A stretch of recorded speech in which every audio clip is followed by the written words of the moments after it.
tuweze kujifunza neno hilo ambalo lina kichwa cha habari kinaitwa je, wewe ni nani? Bwana Yesu asifiwe sana. Amen. Bwana Yesu asifiwe sana. Amen. Watu wa Mungu, kitu ambacho mnapaswa kujua na kufahamu siku ya leo kwamba misingi ya dunia imejengwa kwa ajili ya mtu. Misingi ya dunia tuliyonayo na misingi ya hii dunia tunayoishi, misingi yake imejengwa kwa ajili ya mtu. Maana yake misingi ya dunia imejengwa kwa ajili yako. Hicho ni kitu ambacho lazima ukifahamu na lazima ukijue. Katika vitu vingi ambavyo watu wameviacha pembeni, wameacha katika eneo la ubini wa maisha yao duniani, kuweza kujua wao ni nani wanaoishi, lakini kwa nini wanaishi na kwa nini wako duniani. Sasa leo tutagusia vipengele kidogo na tutagusia kitu kidogo sana, na tutaendeleza pia wakati mwingine kwa sababu ya muda wetu si rafiki sana. Wakati namuomba Mungu akawa ananitambulisha, ananiambia umesahau, umenisahau, umesahau, umenisahau. Nikabaki na shangaa. Kwa nini Mungu ananiambia umenisahau? Kwa nini Mungu ananiambia umesahau? Nikaanza kuzama sana ndani. Akaanza kuwa ananiuliza, ananiambia wewe ni nani? Na watu wangu wao ni nani? Akaanza kunifafanulia na kunirudisha nyuma kwenye miaka mingine ambayo nimeshaipita, akinionyesha kwa habari ya kwamba mimi nimepita hapa, leo nimekuwa huyu. Maana yake mimi ni mtu ambaye nimesimama kwenye msingi ambao Mungu anauhitaji na kutamani. Bwana Yesu asifiwe sana. Katika hii dunia tulionayo, misingi ya dunia imeandaliwa kwa ajili ya mtu, lakini pia imejengwa kwa ajili ya mtu. Sasa mwanadamu anaishi duniani asipojua kwa habari ya msingi wa dunia upo kwa ajili yake kumsapoti, maana yake anaweza akachelewa, anaweza akachelewesha baraka zake, anaweza akachelewa kufika kule ambako anakutamani. Ni vigumu kuyaona mafanikio kama utajua wewe ni nani, pia ni mtu wa namna gani. Ni vigumu kuyaona mafanikio kama utajua wewe ni nani, pia ni mtu wa aina gani. Kinachokufanya wewe uweze kuingia kwa wakati kwenye baraka za Mungu, maana yake lazima kwanza ujue wewe ni nani, na kwa nini unaishi, na kwa nini uko duniani, na kwa nini mbingu zinakutamani, na kwa nini Mungu anakupenda, na kwa nini unaishi mpaka sasa. Chanzo cha baraka za mtu au chanzo cha majibu na matokeo ya mtu, namba moja, lazima ajikubali. Mwanadamu anapojikubali, maana yake amejijua kwamba yeye ni mtu aina fulani, na ni mtu gani. Maana yake Mungu anaanza mchakato wa kuleta matokeo ya yule mtu aliyemuomba. Bwana Yesu asifiwe. Amen. Kwa hiyo matokeo yetu hayapo tu kwenye kuomba au jikubali, kuomba au jijui. Maana yake unaweza ukajichelewesha, unaweza ukachelewesha baraka, na unaweza ukachelewesha matokeo ya maisha yako ambayo Mungu aliandaa. Usipojua wewe ni nani, usipojijua wewe ni nani, maana yake baraka zako zinakungoja. Usipojua wewe ni mtu wa aina gani, maana yake baraka zako zinachelewa. Unapojua wewe ni nani, maana yake baraka zako zinakuja. Maana yake baraka zako zinakufuata, kwa sababu misingi ya dunia haisapoti watu wasiojua, inasapoti watu wanaojua, watu wanaofahamu, watu ambao wamejua wao ni nani. Ni mwanamke ana elimu lakini anajijua yeye ni mama, anayeruhusiwa kufanikiwa. Unapojua jambo hilo, ndipo Mungu anapoanza kusapoti baraka. Na mimi ninakuombea mwaka huu, hatutaangalia elimu yako. Mungu lazima kunyoshee mkono, amimine baraka kwenye mikono zako. Mikono yako yote itapokea na maziwa yale ambayo Mungu aliandaa kwa jina la Yesu. Amen. Jipigie makofi mazuri. Mungu anaanza kuwa na wewe unapoanza kujua, unapoanza kufahamu. Ndio maana Biblia inasema, je, wewe ni nani? Lazima ujijue kwanza. Watu wengi wapo kwenye kukata tamaa, lakini angalia watu ambao walishinda jaribu la kukata tamaa, wanashuhudia wana kazi, wanashuhudia wana mambo mazuri, wanashuhudia wana maisha mazuri. Kwa nini? Ni kwa sababu walijikubali, wakashinda kukata nini? Kukata tamaa. Watu wengi wameishia kwenye level ya kukata tamaa. Watu wengi wameishia kwenye level ya unyonge. Yaani kwa sababu anaona amepita kwenye msimu wa kutokupata, anahisi maisha yake yamemwacha, anapoteza muda duniani. Nataka nikwambie siku ya leo, Hakuna mwanadamu anaishi duniani anapoteza muda. Kwa majira na wakati, bahati na tabia kuwapata wote, na wote watakuwa miongoni mwao kwa jina la Yesu. Watu watakaopatwa na bahati mwaka huu, na wote watakuwemo ndani yake kwa jina la Yesu. Amen. Watu watakaobarikiwa na Bwana mwaka huu, na wote watakuwemo ndani yake kwa jina la Yesu. Amen. Watu watakaoinuliwa na Bwana mwaka huu, na wote watakuwemo ndani yake kwa jina la Yesu. Amen. Na kama ni wewe, jipigie makofi mazuri wewe. Ni vitu ambavyo lazima uweze kujua. Anasema, je, wewe ni nani? Nikakwambia kwamba misingi ya dunia imejengwa kwa ajili ya mtu. Pasipo mtu dunia haipo. Lazima ujue Mungu aliandaa dunia kwa ajili ya mtu. Ndio maana baada ya kuiumba dunia, anamtengeneza mtu, anaambia kabineti yake, anasema na tumfanye mtu kwa mfano wetu, akatawale vitu vyote vya duniani, juu angani na chini ya ardhini. Maana yake mtu ana mahusiano mazuri na ardhi, ana mahusiano mazuri na dunia, ana mahusiano mazuri na vitu vinavyoishi. Chochote unachokihitaji kipo, chochote ambacho unakitamani kipo, lakini wewe umetengeneza mahusiano gani na Mungu? Unajijua wewe ni nani ili Mungu afanye? Hapo ndipo Mungu anapopatazama. Lazima ujue, lazima ufahamu. Hicho sio kulia, sio kukata tamaa, sio kwamba waniiti kazini. Unafanya nini katika nafasi yako ili dunia ikusapoti? Maana tunaishi duniani, Mungu yupo duniani, na kama yuko duniani maana yake ili akusapoti, lazima uanze kujua wewe. Mwaka huu utayajua yote kwa jina la Yesu. Amen. Baraka zitakufuata zote kwa jina la Yesu. Amen. Baraka zitakukimbilia zote kwa jina la Yesu. Amen. Neema iliyozidi itakudondokea wewe kwa jina la Yesu. Amen. Itaishi ndani yako kwa jina la Yesu. Amen. Jipigie makofi mazuri na vigelegele. Ongeza tena makofi mazuri na vigelegele. Jina lako ndiyo nyenzo pekee inayoamua uwe mtu wa aina gani na utakuwa binadamu wa aina gani. Jina lako pekee ndo nyenzo pekee inayoamua wewe utakuwa mtu wa aina gani na utakuwa binadamu wa aina gani. Ndio maana kila mmoja hapa majina ya fanani. Kuna wengine nimeona anashuhudia anaitwa Heliki hapa. Bwana Yesu asifiwe sana. Na mimi nimempata wa jina langu madhabahuni. Tumpigie makofi mazuri. Asa Mungu anapomuumba mwanadamu, anaweza akampa jina yeye Mungu, au anaweza akampa mwanadamu aliyemtanguliza kwa ajili ya mtu jina. Hivyo ni vitu lazima uweze kujua. Tunakutambua wewe kupitia jina lako, na jina lako ndilo linalotambulika mbinguni. Lakini je, hilo jina ambalo linatambulika duniani na mbinguni, je, lina viashiria vya uzima mpaka sasa, mpaka umri huu ulionao? Hapo ndo inakujaga mabano. Bwana Yesu asifiwe sana. Amen. Biblia inatufundisha katika eneo la majina. Tunaona Mungu amemuumba mtu, anamuita Adam. Wa pili amemtoa bavuni mwake, anamuita Hawa, mama wa wote wenye mwili. Maana yake nini? Kwamba anamuandaa kwa ajili ya baraka za duniani, lakini asipompa jina, yule mtu hataweza kumiliki baraka za Mungu ambaye alimuumba, kwa sababu baraka zinafuata jina. Baraka ziji kikawaida. Baraka unazoziomba haziwezi kuja kwako kama una jina, mpaka upate jina. Malaika hawezi kuja kwako bila jina, mpaka upate jina kwanza. Ndio maana mtoto anapozaliwa, baada ya siku si moja, siku mbili, siku tatu, anapewa jina. Kwa nini? Lazima ujiulize. Kwa nini tu akuzaliwa alafu akaitwa tu wewe ni binadamu ishi?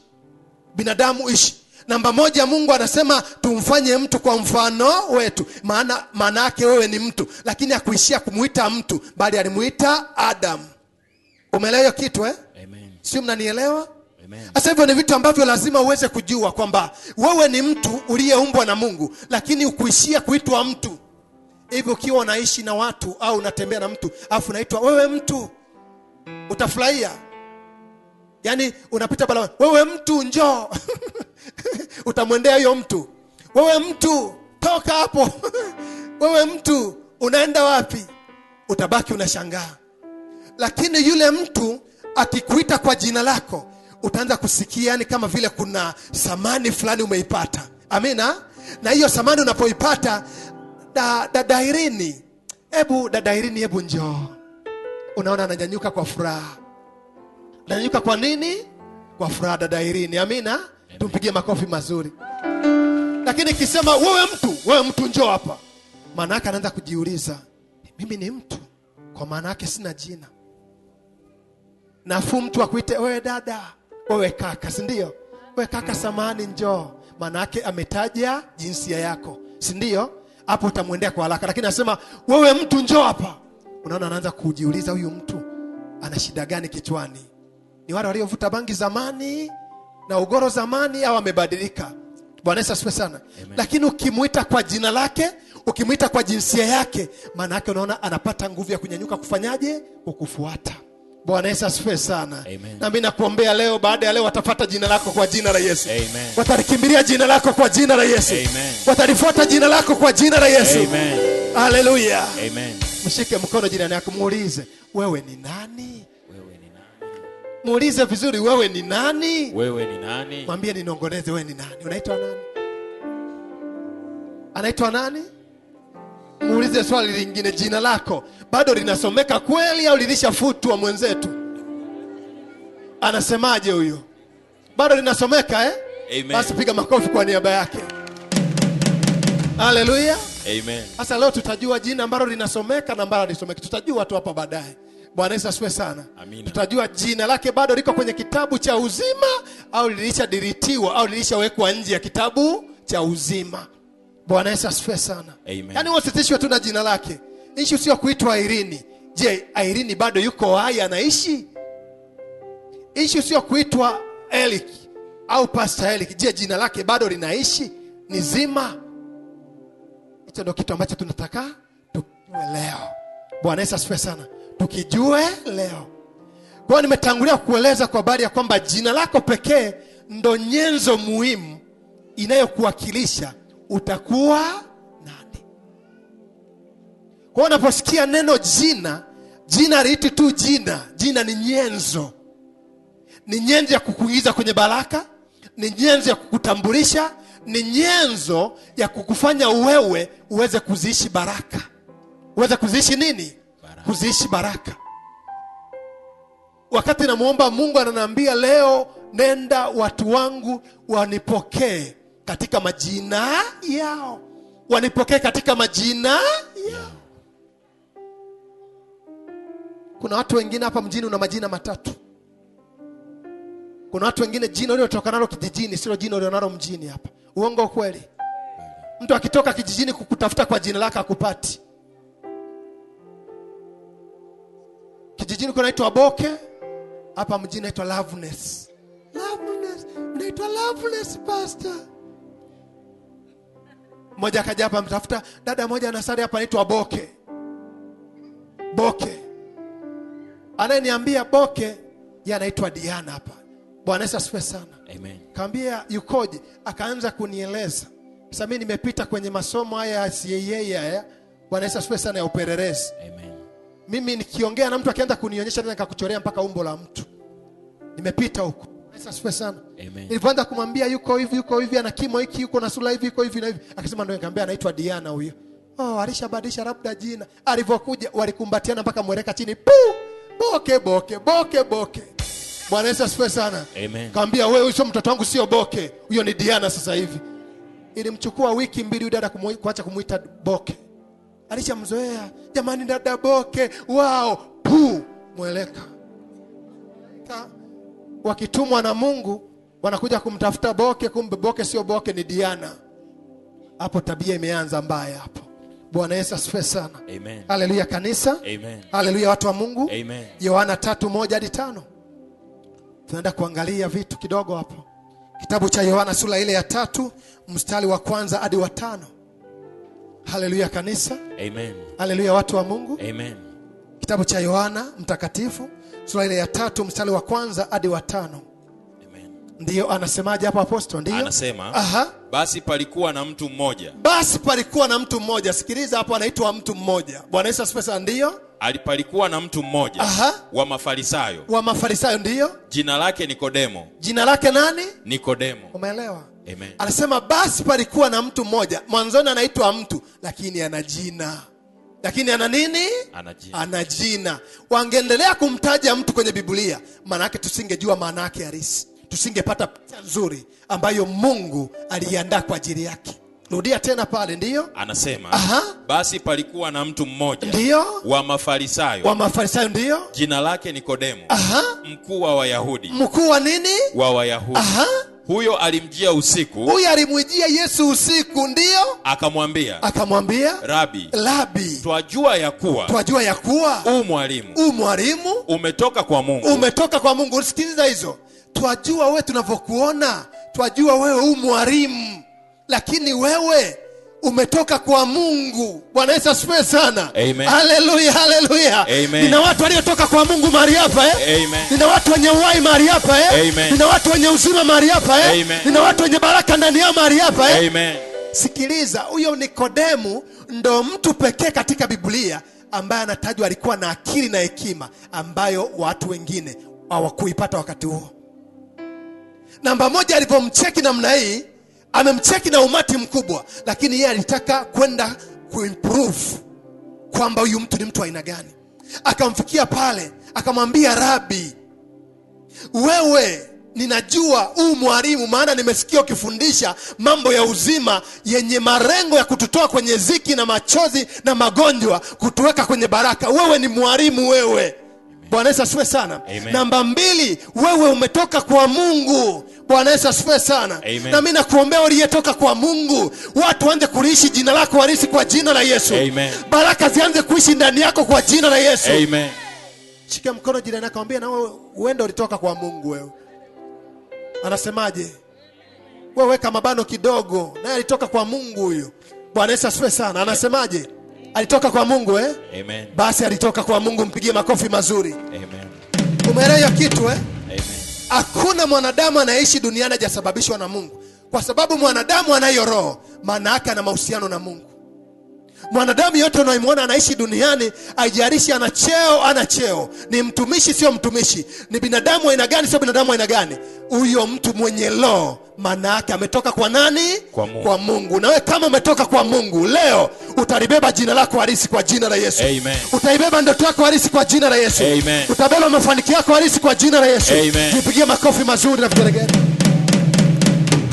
Sikiliza hapo watu wenye akili, jinsi ambavyo alipomuona mwenye hekima anavyoenda mbele yake. Umeelewa? Ili apate maana halisi. Anasemaje? Anasema huyo alimjia usiku. Ndiyo akamwambia Rabi, twajua ya kuwa mwalimu umetoka kwa Mungu. Umetoka kwa nani? Kwa Mungu.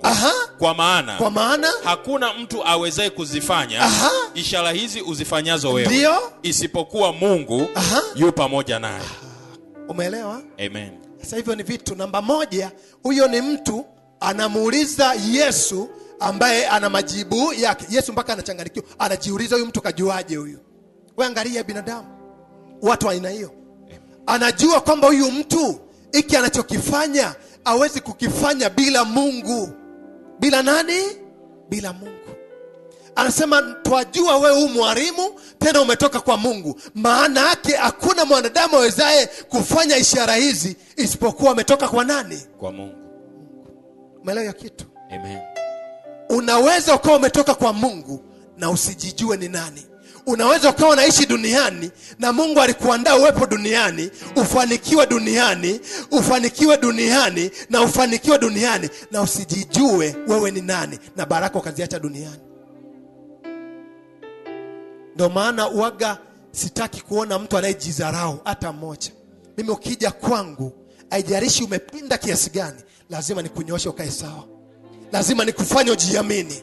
Lazima nikufanye uingie kwenye baraka. Amen. Lazima nikufanye upige hatua. Maana yake ninajua kusudi la Mungu liko ndani yako, lazima litatimia tu. Haijalishi walikuzuia kipindi gani, lakini wakati wa Mungu unapofika, lazima uinuke na fedha, uinuke na kazi, uinuke na uchumi, uinuke na mtaji. Na hao watu tunaona mahali hapa kwa jina la Yesu. Amen. Hao watu tunaona mahali hapa kwa jina la Yesu. Amen.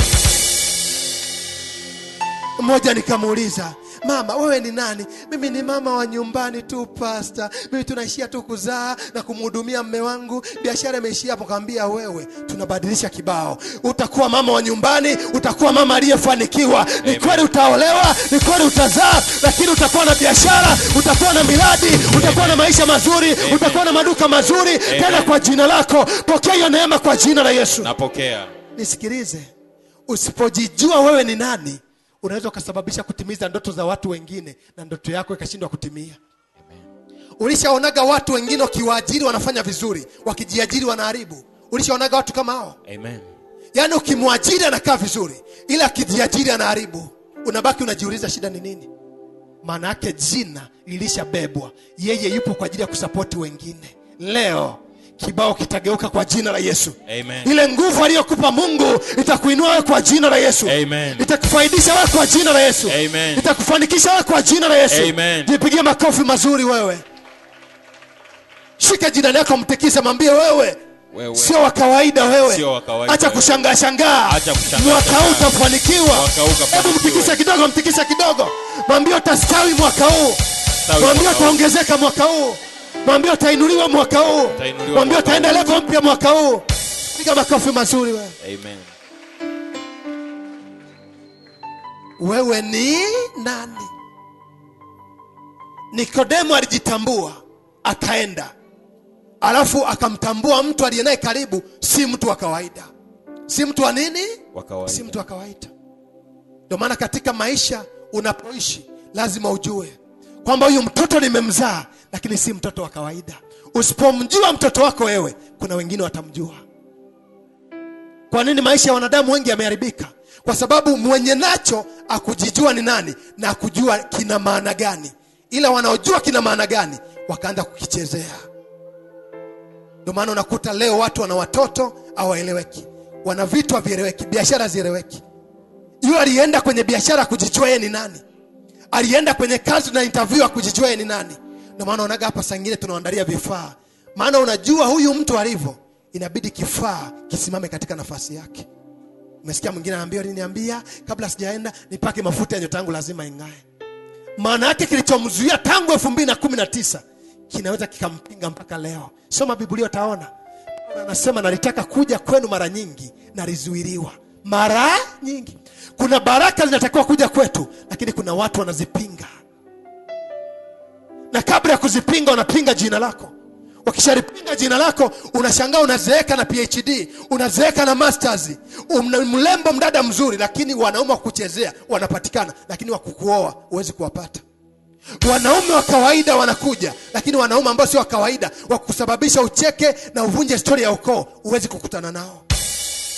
Kuna watu wanaishi kwenye mipaka. Kuna watu wa kwenye mipaka ya aina fulani. Yaani kwamba tunamruhusu yakutane na hawa watu haruhusi kukutana nao.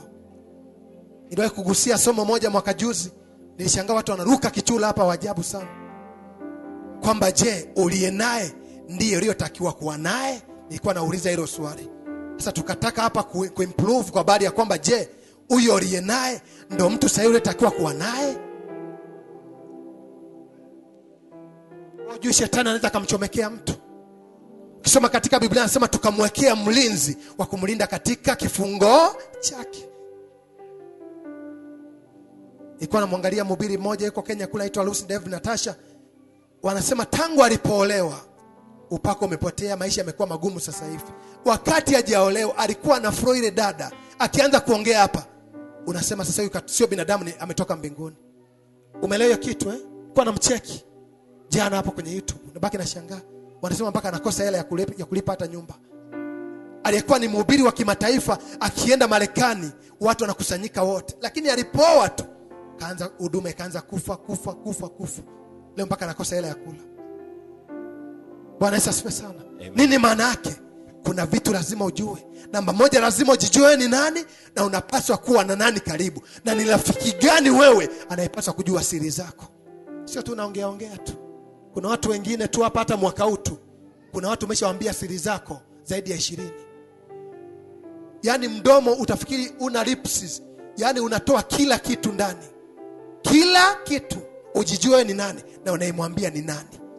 Kuna watu wengine wako kinyume muda wote. Unapomwadisia kwa habari ya vitu vyako, umepoteza kila kitu. Akitaka kitimia hata kitu kimoja. Lazima ujijue ni nani. Maandiko yanasema Adam alijijua. Hapa tunamwona Nikodemu alijijua. Kwanza alimjua Yesu kwamba si binadamu wa kawaida, anao uzima ndani yake, anazo baraka ndani yake. Alafu akamfuata usiku ili apate muda wa utulivu kuongea naye, ili ampe majibu ya maswali yake. Usiishie kujiuliza maswali wakati jina lishachakachuliwa. Kuna watu wengine mna majina ya ukoo. Lile jina la ukoo lilopewa, una jina la ukoo la kwanza, una jina lingine. Unajua kuna watu wana majina mawili. Wewe rudi kwenye asili yako, uliza. Jina unaloitwa kama unaitwa Ana, kuna jina lingine la mila, la kimila huko. Hilo jina la kimila ni nani? Nini maana yake? Aliyekuwa analiishi ni nani? Waliyekupa jina lake ni nani? Usikiage mapepo hapa anasema hawezi fanikiwa huyo kwa sababu ya jina letu amelibeba. Paka umvue jina na anafanikiwa. Kwa sababu kapiwa jina la kwanza la kabibi fulani kalikuwa huko kamechanganikiwa. Ni hatari, ni mwiba. Akikucheki jicho hili unaanguka chini. Akikucheki jicho namna hii unatamani kizunguzungu. Bwana Yesu asifiwe sana. Hivyo ni vitu lazima uweze kujua na kufahamu. Bwana Yesu asifiwe sana. Mshike tena mkono jirani yako, ambie wewe ni nani? Wewe ni nani? Akwambie tena yeye ni nani. Mwambie akwambie na ile jina la kijijini lile. Mwambie unaitwa nani mwenzetu kule kijijini. Maana ukienda kijijini uitu ile jina la mjini hili.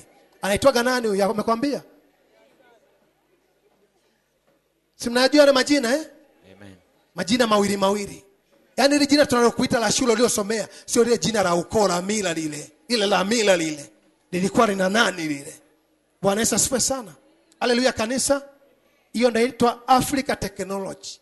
Africa Technology unapewa jina ambalo utabaki unajiuliza maana yake nini. Alafu kuna majina mengine ni ya asili alafu yamemfanya mtu kufanikiwa. Alafu ulipokuwa ukiitwa hilo jina unaendana na tabia zake. Oje ufuatilie jina la mtu lile la asili, alafu tafuta maana ya hicho kilugha, alafu angalia jinsi anavyoishi, utapata maana yake. Utapata nini? Kuna kijana mmoja aliletwa mahali hapa kutoka Kagera. Yule kijana unaongea naye hivi mbele, amekukazia macho, yani macho hayapokei kama binadamu hivi kupokoa hivi. Yani akikutolea macho lisari zima hayapokoi. Nikabaki nasema yeye ni binadamu wa aina gani? Yani mimi niko namfundisha, yeye jicho amelitoa hivyo, jicho nyanya hivi. Pa! Kama tochi. Yani alina switch ya kulirudisha, li switch kidogo off, li switch on hivi. Lisari zima. Mimi nikaa naomba moyoni, Mungu nimalize saa ngapi huyu mtu anitoke mbele yangu. Sasa nikaanza wakati namfundisha mwishoni Mungu ananiambia jina lake, huyo ni jina lake. Katoka Bukoba. Nikamuuliza kaka aliyemleta sasa, huyu jina lake anaitwa nani la asili? Akasema jina lake anaitwa Lutechula. Niliandika mpaka kwenye notice. Lunini? Lutechula. Lakini kwa jina ambalo amekuja nalo kwa daftari ameandika anaitwa Frank. Anaitwa nani? Frank. Sasa nikaanza kumwambia, akamwambia unaona hii tabia alionayo huyu mtu hata kama unanigo hapo nakufa hawezi shituka. Tukaanza kurudi kwenye Lutechula nini maana yake, ni mtu asiyeshituka. Unaweza kauawa hapa anaona. Inaweza kaenda pigwa risasi hapa ashituki, aogopi. Anaweza akakuzurumu alafu ajari. Ulishaonaga mtu anakuzurumu alafu ana mawazo. Unaenda kumwambia wewe, nini na wewe nitakupa tu hela yako. Au anaitwa kina Lutechula. Bwana Yesu asifiwe sana. Alafu kuna mwingine ukimwendea moyo wake unaumia, kwa nini hajakupa fedha yako? Umeelewa hiyo kitu Sasa ni vitu ambavyo lazima ujue na lazima ufahamu. Bwana Yesu asifiwe sana. Tulivyoanza kumvua hilo jina hilo linaitwa si Lutechula. Leo ni kijana mmoja yuko Nosimala, yuko kazini, anaendesha gari ya mgodini. Ana hela sasa hivi. Lakini kilichozuia asifanikiwe ni jina ambalo amepewa. Yani amepewa jina ambalo ashituki, yani akiharibu kazi ajari. Bosi nini na wewe? Yani bosi kamwajia, bosi nini na wewe? Achana na mimi bana. Chukua kazi yako. Yani anamrushia bosi funguo, chukua kazi yako. Maana yake jina linamfanya awe na nini? Na kiburi. Bwana Yesu asifiwe sana. Amen. Linamfanya awe na nini? Na kiburi. Endelea pale mtumishi wa Mungu, ndio. Mstari wa 3 anaendelea. Anasema Yesu akajibu ndio. Akamwambia amini nakwambia mtu asipozaliwa mara ya pili hawezi kuona ufalme wa Mungu. Umeelewa? Amen. Bwana Yesu asifiwe sana. Amen. Anasema amini nakwambia mtu asipozaliwa mara ya pili hawezi kuona ufalme wa Mungu. Sasa kwenye kuzaliwa hapo tumekimbilia kubatizwa. Kila mmoja alibatizwa, wengine alibatizwa mpaka na maji ya jagi namna hii. Ni ubatizo huo pia alibatizwa. Mwingine alipelekwa Ziwa Victoria akabatizwa. Mwingine alipelekwa kwenye swimming pool akabatizwa. Na mimi Mungu aliniambia kwenye kanisa ambalo tunalijenga lile, tutaweka na swimming pool kubwa sana ambayo inaitwa Mto Yordani. Bwana Yesu asifiwe sana. Amen. Utakuwa ukibatizwa mle, ukitoka pale na mapepo, tunakupeleka mbinguni direct. Itakuwa ni hatari. Maana hapa nilikuwa nimeacha hata space kujenga hapa, lakini kaona ni padogo nikairisha. Lakini moja ya huduma aliyonipa Mungu ina swimming pool ya maana ambayo unabatiza. Kwa nini? Mungu aliniambia ziwani hata wachai wanabatizwa huko huko. Kwa hiyo unapowapeleka kubatiza watu ziwani, tena wanatoka na matatizo mengine. Ndio maana kuna watu wengine walibatizwa kumpokea Roho Mtakatifu ziwani. Kwa sababu waganga huko huko wanabatiza, wavuvi wanakunya huko huko. Anasema kumbatiza mtu ziwani inabidi ulimiliki zaidi ya mwezi. Hakuna mtu kukanyaga ziwani ndio utaweza kulikomboa. Malkia wa Ziwa Victoria anaishi ziwani. Utabatiza mtu utatoka na mtu hapo. Kanaambia unakuwa na sehemu maalum ambayo iko wakifu. Siku ya ubatizo unapotangazwa watu wakabatizwa mle, wameshaenda katika viwango vingine. Bwana Yesu asifiwe sana. Amen. Anasema amini amini nakwambia, mtu asipozaliwa mara ya pili hawezi kurithi ufalme wa nani? Wa Mungu. Ufalme wa Mungu. Sasa katika eneo la kuzaliwa mara ya pili, maana yake wewe ni kujijua ni nani na kubadilika. Unaposikia neno ubatizo, maana yake mabadiliko. Nini mabadiliko? Mabatizo sio kuja, ubatizo sio kwamba unakuja na cheti nimebatizwa. Ubatizo maana yake umepokea kitu kipya, umebadilika. Bwana Yesu asifiwe sana. Amen. Umefanyaje? Umebadilika. Ndio neno ubatizo. Ubatizo maana yake umepokea nguvu mpya, jina jipya, kitu kipya ambacho uko na. Anasema mtu asipozaliwa mara ya pili hawezi kurithi ufalme wa nani? Wa Mungu. Sasa katika kuzaliwa ndo kuna kipengele. Yaani kuzaliwa utoke kwenye jina gumu baya lililokuferisha zaidi ya mara moja kurudi kwenye jina halisi. Hapo ndo waga kuna kipengele. Mwanadamu anapofanikiwa maana yake amezaliwa upya. Mwanadamu anapotimiza kusudi maana yake amezaliwa upya. Mwanadamu anapofanikisha ndoto yake maana yake amezaliwa upya. Kwa sababu sipo kuzaliwa upya huwezi timiza ndoto. Huwezi fanikiwa katika ndoto. Huwezi timiza kusudi. Huwezi timiza malengo. Watu wote ambao wametimiza malengo wamefanikiwa kujenga nyumba, kumiliki gari, kumiliki makampuni, kumiliki supermarket, kumiliki ndoa, maana yake walizaliwa upya. Ndio maana unaona watu wanashuhudia miaka zaidi ya 6 amekaa nje ya kazi. Aliyokuwa anafanya nayo kazi au amtafuti. Yeye ana nia ya kuwatafuta. Baada ya kuzaliwa upya, kukutana na mtu ambaye anaitwa Yesu na Nikodemu, maana yake kwenye email ameanza kuwapata. Umeelewa kitu eh? Amen. Kwa hiyo kuzaliwa upya maana yake ni mabadiliko. Kuzaliwa upya maana yake ni kupata. Kuzaliwa upya maana yake ni kwamba wewe umebadilishiwa malengo. Unatoka kwenye malengo plani A unaingia kwenye malengo plani B. Ndio Yesu alikuwa anamwambia yule mtu maana yake amezaliwa upya. Na kama amezaliwa upya maana yake kitendo cha kutambua Yesu ni nani, maana yake amezaliwa upya, ndani yake ana akili. Watu ambao wamezaliwa upya, akili zinawaza maendeleo, zinawaza malengo yatimie, vitu vifanikiwe. Mimi kuzaliwa upya nikabatizwa ni jambo jema, lakini ubatizo upo aina nyingi. Kuna ubatizo pia wa moto. Sasa je, unaweza kupelekwa kwenye moto akawekwa eti tunakubatiza? Maana yake ni Roho Mtakatifu anabadilisha kilichoshindikana kinawezekana. Umeelewa hiyo kitu eh? Ubatizo ambao Yesu aliuacha, anasema mimi nimebatizwa kwa maji, lakini yeye ajaye atawabatiza kwa moto. Umeelewa hiyo kitu? Sasa ubatizo wa moto maana yake ni Roho Mtakatifu. Roho Mtakatifu unapomkaribisha ndani yako, anakufanya uzaliwe upya. Anakufanya ufanikiwe upya. Anakufanya umiliki upya. Anakufanya ongezeke upya. Anafanya uponyaji mpya ndani yako. Bwana Yesu asifiwe sana. Amen. Leo utakipokea hicho kitu kwa jina la Yesu. Amen. Utakimiliki hicho kitu kwa jina la Yesu. Amen. Utamiliki hilo neno kwa jina la Yesu. Amen. Jipigie makofi mazuri. Akaendelea akasemaje hapa, anamalizia ndio? Anaendelea anasema, Nikodemo akamwambia ndio? Awezaje mtu kuzaliwa akiwa mzee? Akiwa mzee, anauliza swali. Anaona watu wenye akili. Anasema awezaje kuzaliwa tena mtu akiwa mzee? Anauliza ili ajue. Akuwa mjinga huyo. Anauliza ili afanyeje? Ili ajue. Umeelewa kitu eh? Amen. Shika mkono jirani yako, mwambie nauliza ili nijue jina lako la asili mwenzangu. Ili tukubadilishie jina leo. Anasemaje? Atakubali huyo? Maana kijiji ukoo mzima wanalijua. Mmoja akaja hapa anaitwa cha usiku. Kidogo nikimbia kwenye kiti. Unaitwa nani dada? Naitwa cha usiku. Rudia, cha usiku. Rudia, cha usiku pastor usikii. Cha usiku wana hasira za karibu. Anaweza kukungata sikio. Okay, nikamwambia cha usiku. Okay, sawa. Sasa mimi nikuite cha mchana sasa. Alilikataa mpaka leo hilo jina la kuita cha mchana. Anataka cha usiku. Yaani cha usiku anasema hilo ndio jina la ukoo huko Msoma huko Majita. Ukiniondolea hilo jina pastor itakuwaje sasa huko? Cha usiku maana yake nini? Fisi. Umeelewa kitu eh? Amen. Cha usiku maana yake nini? Wewe tafuta jina cha usiku maana yake fisi. Maana yake ni viumbe aina ya wanyama. Kwa sababu wanyama wanaona usiku kuliko mchana. Fisi anaona usiku kuliko mchana. Anaweza kukatiza kwenye kichaka, anaona mpaka kuona, anakwepa pa. Sasa wewe tembea usiku uone kama utaona mawe mlimani. Unajua kuonaga fisi anapita kwenye mawe kama tambalale. Unajua kuonaga hicho kitu? Maana yake ni cha usiku. Nikataka kumbadilishia jina, alilikataa mpaka leo. Kaambia endelea kuwa cha usiku. Cha usiku waga waolewi, wakiolewa wanaachika.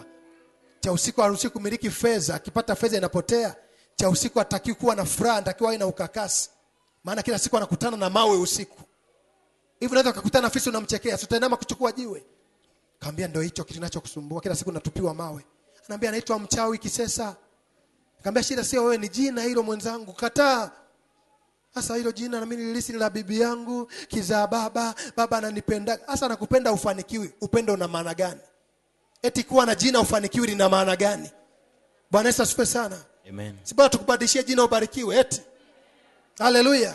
Amen. Haleluya. Amen. Haleluya. Amen. Tutarigusa jina lako na wewe kwa jina la Yesu. Amen. Cha usiku tutakugusa leo kwa jina la Yesu. Amen. Au utakuwa cha usiku tena, utakuwa baraka kwa jina la Yesu. Amen. Utakuwa neema tena kwa jina la Yesu. Amen. Utakuwa mafanikio tena kwa jina la Yesu. Amen. Utakuwa amani tena kwa jina la Yesu. Amen. Jipigie makofi mazuri.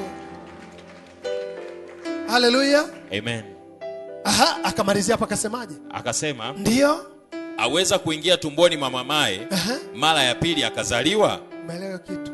Kwamba ulivyo na ndevu hizi, umeshakuwa na kitambi mjini hapa, afu uingie tumboni. Anamuuliza Yesu, hivi naweza mimi nikaingia tumboni mwa mamangu nikaenea? Si nitamchana kizazi huyu mama? Bwana Yesu asifiwe sana. Anauliza ili afanyeje? Ili ajue. Yesu akamjibuje hapo? Yesu akajibu, amini amini nakwambia, mtu asipozaliwa kwa maji na kwa roho hawezi kuingia ufalme wa Mungu. Asipozaliwa kwa maji na kwa roho hawezi kufanyaje? Kuingia ufalme wa Mungu. Hawezi kuingia kwenye ufalme wa Mungu. Neno maji maana yake ni uzima, maana yake ni utukufu. Neno maji maana yake ni baraka. Maana yake ni nini? Ni baraka. Ndio maana kuna watu wengine anakuja hapa kujambatiza, hajapita kwenye vipindi vya wageni zaidi ya mara moja, mara mbili, mara tatu, unamtamkia neno la baraka linakamata.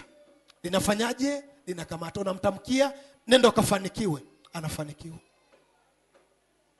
Maana yake unambatiza kwa maji, kwa sababu ndani ya kinywa cha mwanadamu hapa chini maandiko yanasema ndipo ilipo chemchemu ya uzima, hapa chini ya ulimi. Ndio panakufanya wewe endelee kustawi. Kwa hiyo ndani yako wewe unaweza kuwa unatembea na bahari, unatembea na ziwa. Sasa kuigeuza bahari iwe baraka inakuhitaji wewe uwe sawa. Bwana Yesu asifiwe sana. Ujijue wewe ni nani. Ukisoma katika Biblia anasema chini ya ulimi utoka ila. Yaani kuna watu ambao chini ya ulimi wao inatoka ila, laana, masumbufu, miba, shida, uchawi na uharibifu. Alafu kuna watu wengine chini ya ulimi wao inatoka baraka, inatoka neema, inatoka kibali. Akikutamkia Pastor Eric, anza kujiandaa kwa ajili ya mafanikio. Sema amina. Amen. Na leo nitatamka juu yako utafanikiwa kwa jina la Yesu. Amen. Na mimi leo nitatamka juu yako utafanikiwa kwa jina la Yesu. Amen. Pokea ubatizo wa maji kwa jina la Yesu. Pokea kwa imani ubatizo wa maji kwa jina la Yesu. Pokea. Anasema asipobatizwa kwa maji na roho hawezi kuurithi ufalme wa nini? Wa Mungu. Roho. Lazima ukubali Roho Mtakatifu aingie abadilishe. Aingie akubadilishe. Usikae kikawaida. Roho Mtakatifu akishaingia na kukubadilisha, maana yake wewe unakuwa kiumbe kingine. Ukipiga magoti kuna namna hii, ukiinuka baraka hizi hapa zimekuwa. Piga magoti namna hii kuinuka, majibu yameshuka. Ninakuombea mwaka huu Mungu achilie mvua ya baraka kwa ajili yako kwa jina la Yesu. Amen. Achilie mvua ya baraka kwenye maisha yako tena kwa jina la Yesu. Amen. Achilie neema ya baraka tena kwa jina la Yesu. Amen. Jipigie makofi mazuri wewe. Shika mkono jirani yako, mwambie lakini jina lako lina maana gani? Liko wapi? Liko hai au aliko hai? Anasemaje hiyo? Tumpe ufunuo huyo. Ufunuo 3:1. Asi akaondoka na bila majibu. Tumpe ufunuo 1 hiyo. Ufunuo 3:1 hadi 4. Ufunuo 3:1 hadi mstari wa 4. Ndio anasema na kwa malaika wa kanisa. Na kwa malaika wa kanisa. Kumbe kuna malaika wa kanisa leo. Malaika wa kanisa watakugusa kwa jina la Yesu. Amen. Hapo nasikia naita malaika, shuka muondolee ugonjwa huyo mama. Mnashangaaga saa nyingine. Sasa hapa nakupa andiko lake. Rudia tena, watu hawajasikia. Amen. Anasema ndio, na kwa malaika wa kanisa lililoko Sardi, lililoko Nyansaka Jerusalem, ndio andika. Rudia vizuri hapo. Anasema kanisa la wapi hilo? Anasema na kwa malaika wa kanisa la Jerusalem Ministry International andika haya. Andika haya. Ndio anenayo yeye. Ndiye anenaye yeye. Na mimi nakunenea leo kwa jina la Yesu. Ndio. Amen. Anasema aliye na hizo roho 7 za Mungu. 7 za Mungu, ndio. Na zile nyota 7. Pokea roho 7 za Mungu kwa jina la Yesu. Napokea. Pokea nyota 7 za Mungu kwa jina la Yesu. Napokea. Pokea roho 7 za Mungu kwa jina la Yesu. Napokea. Pokea nyota 7 za Mungu kwa jina la Yesu. Napokea. Pokea wamama kwa jina la Yesu. Napokea. Pokea vijana kwa jina la Yesu. Napokea. Pokea wababa kwa jina la Yesu. Napokea. Makofi mazuri na vigeregere. Ongeza makofi mengine. Pokea roho 7 hizo. Napokea. Pokea nyota 7 hizo. Napokea. Zikakuangazia njia zote, sema amina. Amina. Ukabarikiwa kila mahali, sema amina. Amina. Ukaongezeka kila mahali, sema amina. Amina. Ukastawi kila mahali, sema amina. Amina. Ukastawi kila mahali, sema amina. Amina. Jipigie makofi mazuri wewe. Anasema ndio, na yajua matendo yako. Na yajua matendo. Kumbe Mungu anayajua matendo yetu. Amen. Na yajua matendo yako. Sema Mungu anayajua matendo yangu. Mungu anajua matendo yangu. Sema Mungu anajua matendo yangu. Mungu anajua matendo yangu. Maana anakujua ni nani. Yaani Mungu anatujua si ni nani. Ndio maana kuna wakati tukiwa na vituko Mungu anatushangaa. Huyu sio mtu akuwa na vituko katika umri huu. Bwana Yesu asifiwe sana. Amen. Sio akuwa na vituko katika umri huu. Ni mtu wa kunyooka ili afanikiwe. Ni muda wa kunyooka ili akomboe wakati. Hivi ukiendelea kuwa na vituko kwenye muda huu, unasubiri umri gani mwingine ili ufanikiwe? Shika mkono jirani yako, mwambie ukiendelea kukosea kwenye umri huu, unasubiri umri gani mwenzetu? Mwambie hebu ninongoneze shosti. Anasemaje huyo? Atabadilika huyo leo. Amen. Malaika watambadilisha. Amen. Atapokea nyota 7 za Mungu. Amen. Atapokea karama 7 za Mungu. Amen. Atapokea utukufu mara 7 wa Mungu. Amen. Basi piga makofi kwa niaba yake. Anasemaje hapo? Anasema na yajua matendo yako ya kuwa una jina la kuwa hai. Ndio. Nawe umekufa. Nawe umekufa. Umeelewa kitu? Unaweza ukawa na jina, unaitwa mtu fulani duniani, lakini kumbe haupo, ni marehemu anayetembea. Soma maandiko haya hapo, sio mimi nayeongea maneno yangu. Anasema na yajua matendo yako ya kuwa una jina lililo hai, na huku umefanyaje? Umekufa. Rudia tena, watu hawajasikia hapa. Anasema ndio, na yajua matendo yako. Na yajua matendo yako ya kuwa una jina. Ya kuwa una jina. Ya kuwa una jina. Anajua tuna majina. Sema mimi nina jina. Mimi nina jina. Lakini je liko hai? Liko hai. Anasemaje hapo? Anasema ya kuwa una jina. Ndio. La kuwa hai. Nawe umekufa. Nawe umefanyaje? Umekufa. Nawe umekufa. Neno nawe maana yake ni udhibitisho wa sasa. Neno nawe haupo duniani. Naye hayupo duniani tena, amekata roho. Nawe wewe atafuta hayo maneno kwenye Biblia. Nawe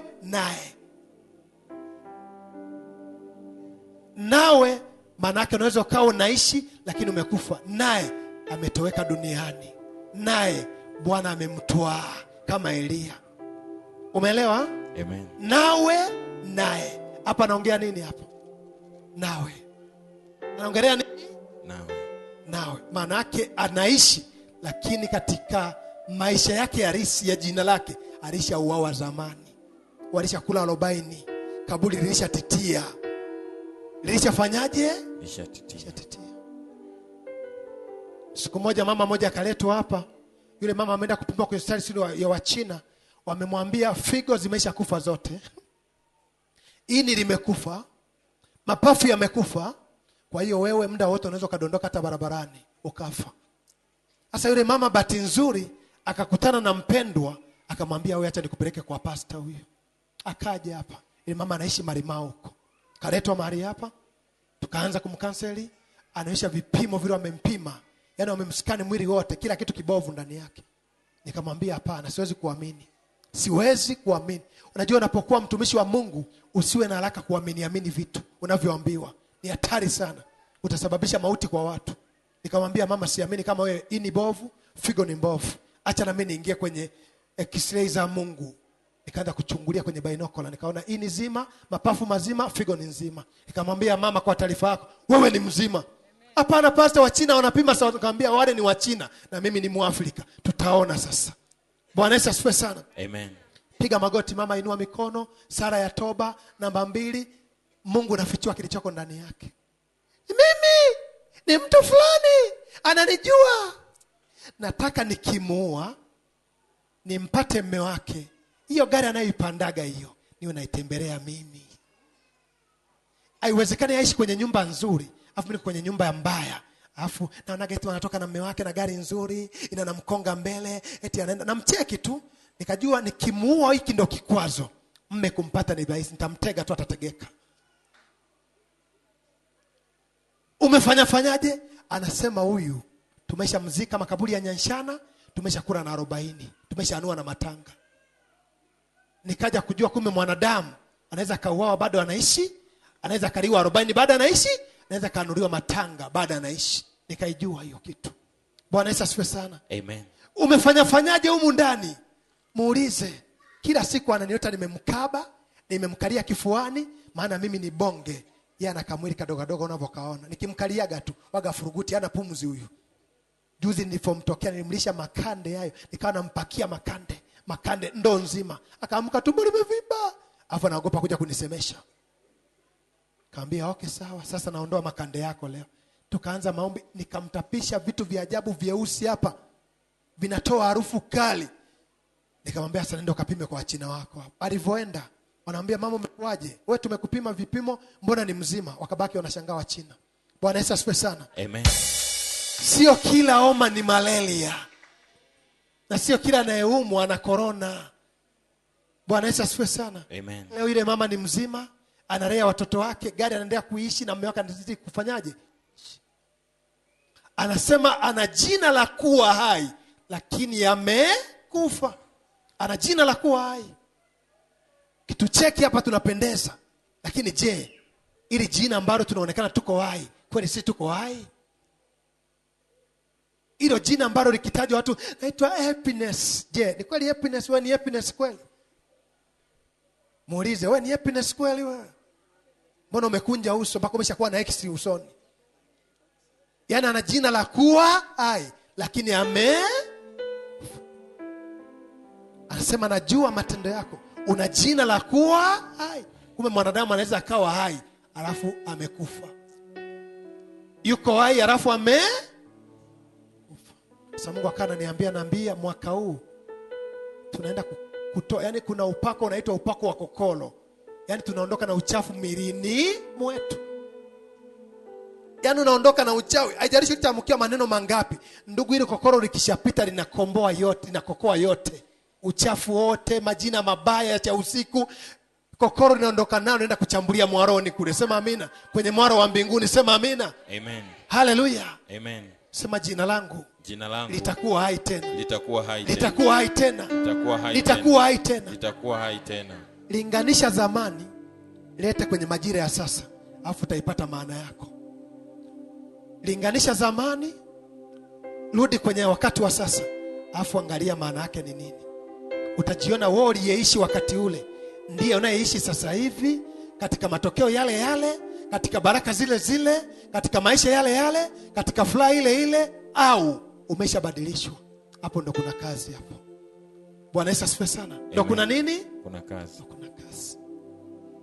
Jinsi ambavyo ulikuwa unapendwa kwenye ndoa mwanzoni, wakati unalibeba jina la ndoa, anamelemeta, anameleme, bibi harusi anamelemeta. Sasa hivi hata jirani hawezi kupigia kigeregere, yani akikuona anachukia. Maana yake jina la ndoa ule ulibeba tangu ulipofunga ndoa, ukulilinda, kuna watu walilichakachua. Bwana Yesu asifiwe sana. Amen. Ule upendo na mvuto ambao ulikuwa nao kwa mume wako, utafute sasa. Sasa hivi kuna wakati wengine wanalala na watoto, mwingine huyu analala peke yake. Huyu analala chumba kile, huyu analala chumba hiki. Mama mmoja akaniambia, pastor nimechoka. Waka anajiuliza na kutafakari, hivi watoto ndo wamenioa au ni mume ndiye nioa? Kaambia mume ndiye kuoa. Sasa jua cha kufanya mama. Jua cha kufanyaje? Cha kufanya. Bwana Yesu asifiwe. Amen. Usione mume anakasirika ukaishia kulaumu. Huyo mwanaume anaweza kubadilishwa huyo. Anaweza kachakachuliwa huyo. Anaweza kubadilishwa huyo. Bwana Yesu asifiwe sana. Amen. Yaani mtu mzuri kuna wakati anaweza kubadilika. Unaweza kuwa unafikiri yuko kwenye taswira ile ya zamani, kumbe alisharogwa mwenzetu huko. Mmoja alikuja hapa, mama mmoja analalamika, anasema, pastor, huyu baba amenichosha. Anasema uji wa ulezi wa mahali fulani. Yaani baba akija nyumbani anaoga, anabadilisha nguo, anaenda kunywa uji sehemu fulani, kitaa. Akiulizwa na mume wake, nilikuwa naenda kunywa uji wa ulezi. Wapi? Kona ya Bwiru. Sasa tukaanza kujiuliza, huo uji anawekea nini huyo mama? Kwa nini huyu baba umechukua akili zake zote? Alafu akienda kwenye uji arudi saa 7 usiku. Tukaanza kujiuliza. Tulipopata majibu, nikamwambia sasa ndo kasage uji wa unga wa ulezi, weka na kalanga, weka na mchele, weka na nini, weka na kuku na bata huko ndani. Alipopika mama vizuri, kamtengea kwenye semosi, baba hakuupenda ule uji. Baba anataka uji wa Kona ya Bwiru. Uji wa wapi? Kona ya Bwiru. Ili tuchukua miezi 3 hapa. Tunaomba baba aache uji wa Kona ya Bwiru, aanze kupenda uji wa mke wake. Siku moja akauonja, akautema, asema una pilipili manga nyingi. Wa Kona ya Bwiru hautemwi. Nikabaki najiuliza, kumbe yule mama jina limeshafanyaje? Limeshaoa. Ulishaonaga unapika chakula afu umejitoa, umepika vizuri afu mwanaume anakula asema umepika maneni haya. Ndio hivyo vitu hivyo. Jina lishaoa mwenzetu.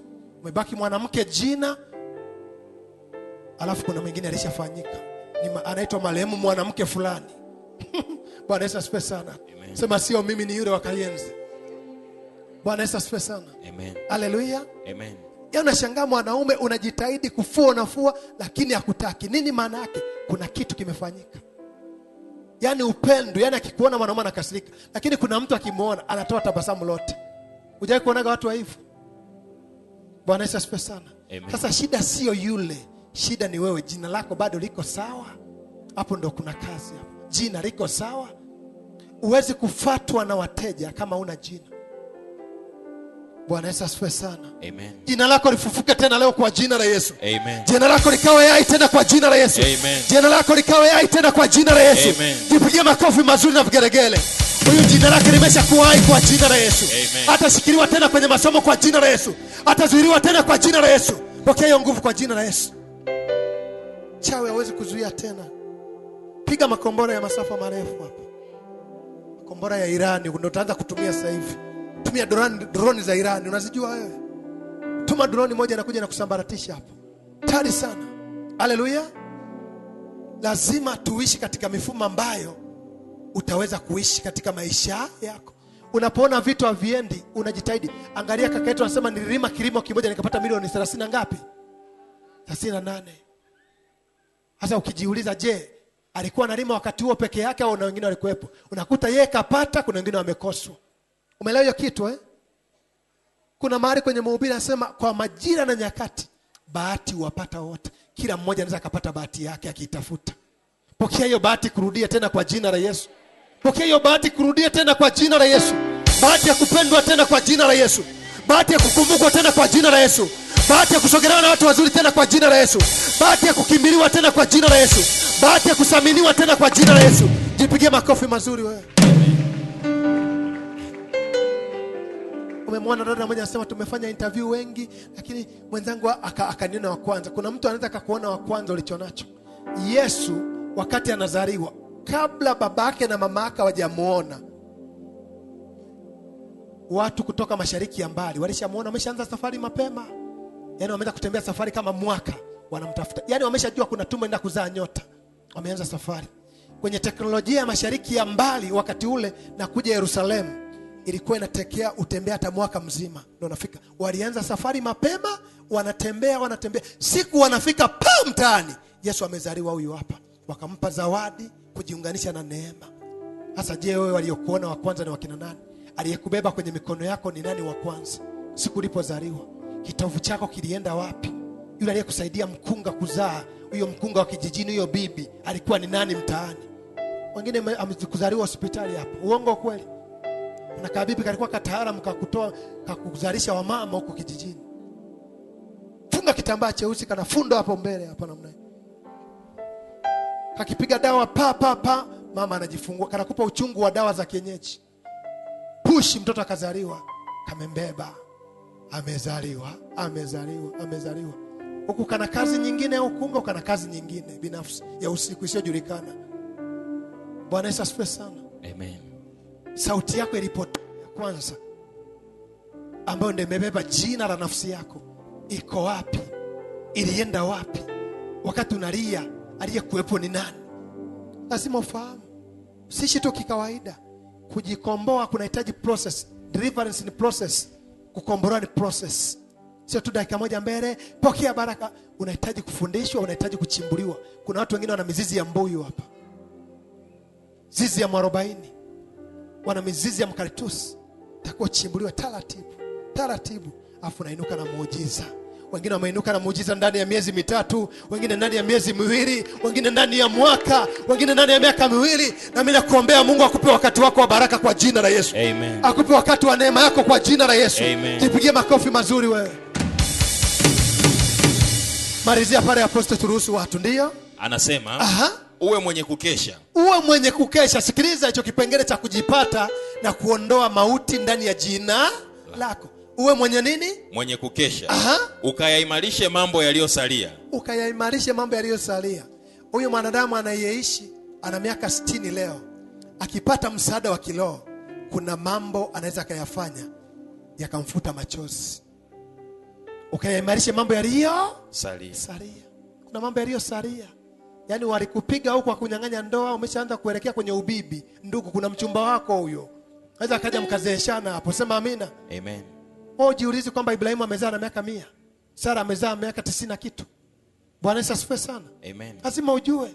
Anasema uwe mwenye kukesha, ukayaimarisha yaliyofanyaje? Yaliyosalia.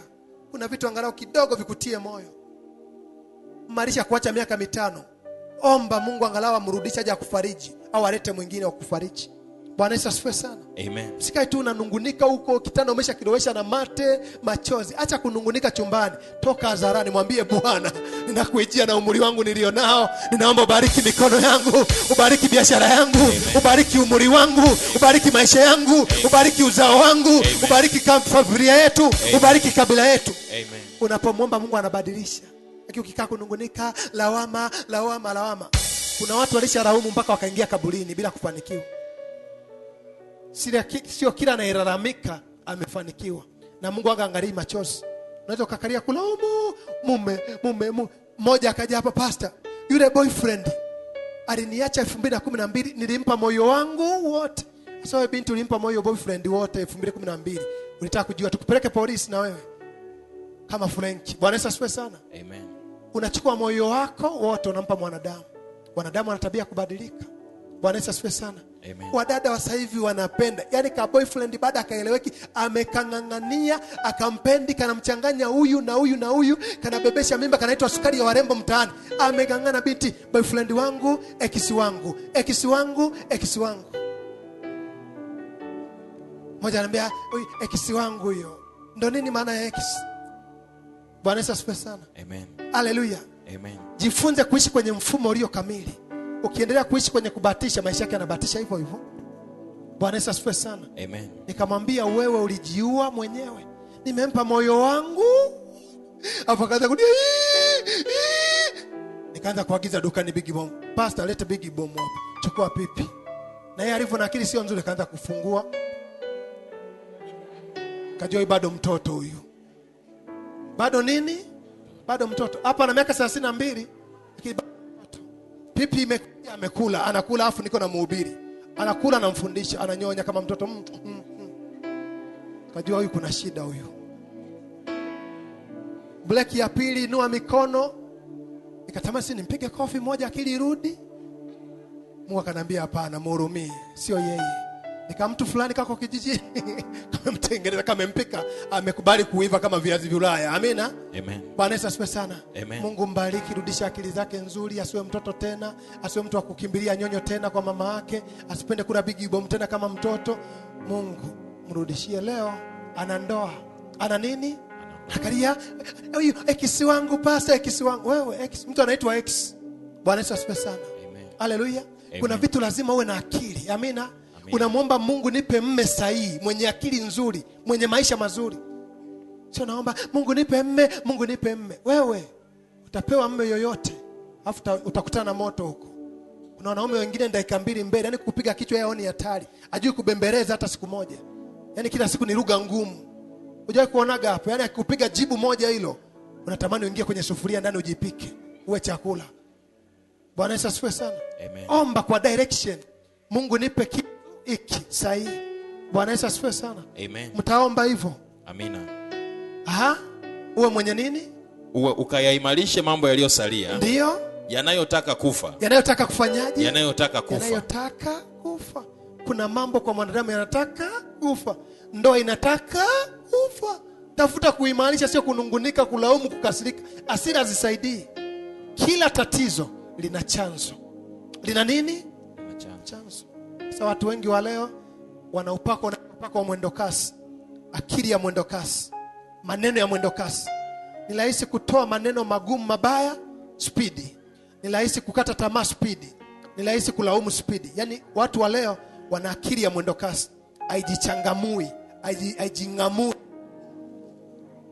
Kujiweka katika usawa kwamba hili tatizo, shida huenda sio inayemtuhumu na kumlaumu. Shida huenda iko kwangu. Iko kwangu. Sasa unapika chakula, unaweka machumvi vijiko 4 huko. Wali wenyewe nusu kilo. Mwanaume satapariwa hapo. Akienda kala kwa mama ntilia, akaona kachakula kazuri, hamna mawe, hamna mipunga ile nani yale makasha yale ya mpunga. Si ataona yule ni bora, anapita anakuja amekula, afa anakuja akasema leo nimechoka sana, sitaki chakula chako. Kumbe machumvi yameshamfanyia vibaya. Bwana Yesu asifiwe sana.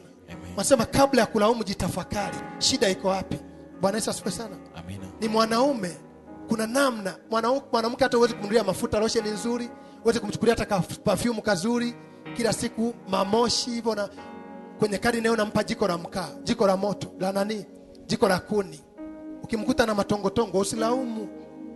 Ukikuta ananuka moshi usilaumu, umeshindwa kumtunza. Bwana Yesu asifiwe sana. Amen. Kila kitu duniani kinachoishi ni kizuri kikipata mtunzaji. Bwana Yesu asifiwe sana. Amina. Unamlaumu mwanaume ajui kuoga. Si ajui kuoga. Wewe makuni anayopikia na moshi, ameshakuwa na macho mekundu kama wale wa Shinyanga wale. Alafu nakuja hao, mbona unanuka moshi? Ukikutana na kule mtu ananukia ka perfume, unaanza kuona ni wa maana. Lazima ubadilike wewe. Badilika wewe. Vitu vingine vizuri. Ni mwanamke huko mahali hapa usiku nalala na kanga. Kanga ile shinda unapikia kwenye kuni, ndio night dress hiyo. Sasa linawasha. Bwana Yesu asifiwe sana. Amen. Mwanaume akikusogelea hivi linawasha, niliwasha, maana limejaa kuni, cheche za moto, majivu, wewe mwenyewe hujaoga, matongotongo haya hapa, mdomo mswaki hujapiga. Hapo nataka eti mtu akusogelee. Harufu inayotoka huku ni kama vile kabibi kanakula ugoro. Nini maana yake? Jina limeuawa. Mtu akiuawa jina hawezi kubadilika, hata kuoga na kuoga. Hapa dada mmoja alikuja hapa, nikamwona anafuruliza, lakini namuona ana nguo 3 nimeshazikalili. Ana dera moja la njano, lingine lina kama uburu fulani, lingine na kijani fulani. Najua ni yeye. Nikiwa napita barabarani nikimwona ni yeye. Siku moja nikajitoa uvivu. Nikamuuliza mwenzetu, vipi? Hivi wako na nguo 3? Akanambia, pastor, nguo zangu baada ya mwanaume kuniacha niligawa zote, namvalia nani? Kumbe alikuwa anavaa kupendeza kwa ajili ya mwanaume amuone eti. Kajua huyu tayari waisha mkata kichwa, alikuwa amebaki wiliwili. Nikaanza kurudisha kichwa. Toka Kayenze njoo kichwa cha huyu dada. Atuvaa ili watu watuone. Tunavaa kujistiri, tunavaa kupendeza ili Mungu afurahie. Bwana Yesu asifiwe.